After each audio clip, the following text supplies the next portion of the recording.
Hi! வணக்கங்க. இது வந்து 172 டிபார்ட்மெண்ட் எக்ஸாமுடைய 172வது கோடுடைய கொஸ்டின் பேப்பருங்க. இந்த கொஸ்டின் பார்த்தீங்கன்னா, 100 மார்க் குடுத்துருக்காங்க. ஆக்சுவலா இப்ப அப்படி இல்லைங்க. அ 60 வந்து நம்ம 1 மார்க் எழுதிருவோம். 40 வந்து தான் நமக்கு குடுப்பாங்க. 40 மார்க் தான் இருக்குது. Descriptive type. இப்ப எல்லாமே 5 மார்க் குடுத்துட்டாங்க. பட் இந்த கொஸ்டின்ஸ் இப்ப நீங்க இது பார்க்குறீங்க இல்லைங்களா?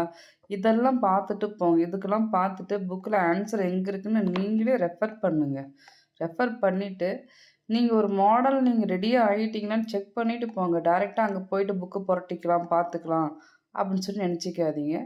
அ அந்த மாரி பண்ணாதீங்க. இங்கே நீங்க ரெஃபர் பண்ணிட்டு போங்க. இந்த கொஸ்டின்ஸ் பேப்பர் பார்த்தீங்க அப்படின்னா, பார்த்தீங்கன்னா, ஃபர்ஸ்ட் பார்த்தீங்கன்னா, "how many years to destructions of the following file and records" அப்படின்னு கேட்டிருக்காங்க. இதுக்கு தமிழ் பார்த்தீங்கன்னா, இங்க கீழயே இருக்குது. Personal register, combined periodical register, disposal of LD is file on 11/10/2009. So தமிழ்லயே இருக்குதுங்க. இந்த கொஸ்டின் பேப்பர் உங்களுக்கே தெரியுது. தொற்று நோய்க்கான சிறப்பு தற்செயல் விடுப்பு எண் நேர்வுகளில் வழங்கப்படுகிறது. பச்சை மை உபயோகப்படுத்த அதிகாரம் பெற்ற அலுவலர்களை குறிப்பிடுக.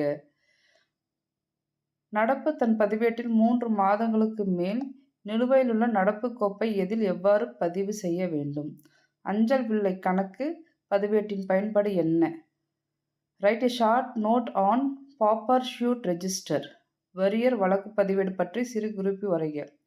எப்பொழுது ஒரு பொருள் பற்றி புதிதாக விளக்க தேவையில்லை? 8 மு மு மற்றும் ஓ மு முடிவுகளை எழுத்தரே எச்சூழலில் பதிவு செய்து அனுப்பலாம். அதன் பயன் என்ன?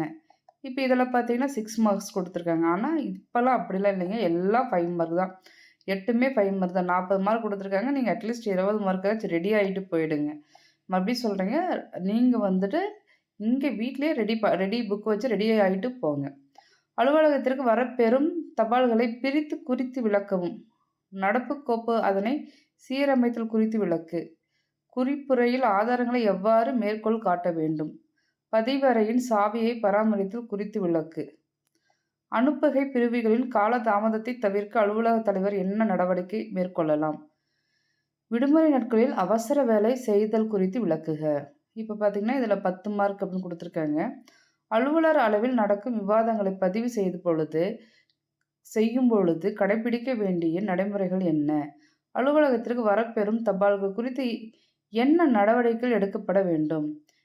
நீதிமன்ற வழக்குகள் கையாளுதல் மற்றும் அரசு வழக்குகளில் நிறைவேற்றுகை மனுவின் மீது எடுக்க வேண்டிய நடவடிக்கைகள் குறித்து விளக்குக. மாவட்ட ஆட்சியர் அலுவலகத்தில் அலுவலக மேலாளரின் பணிகளும் பொறுப்புகளும் பற்றி விளக்குக.